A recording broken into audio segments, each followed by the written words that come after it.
CYCC stock analysis and price predictions for Thursday. Is Cyclacel Pharmaceuticals stock a buy? I'll be breaking all of it down in this very brief, short 1-minute video. Now, I am the only person in this stock trading space with 43,000 videos, documentation, track record, all on my YouTube channel. No one else has come even close. Shown you what's working, what's not.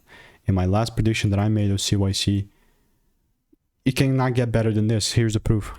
Right, this video was made 7 days ago, 17th of July. Sitting at $8, right? I wanted to see a double break so I can take it further up. And guess what happened? Just guess what happened.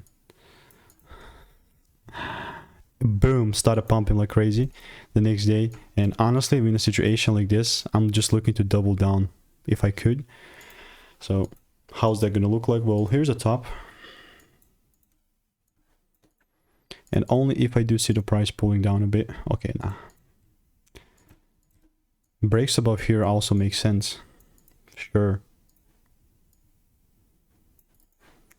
If this happens, if the red part happens and there is a proper break in the shift, then I'm looking to take it up. And if you want to get my money making emails and insights for free, click the first link in the description. See you in the next one.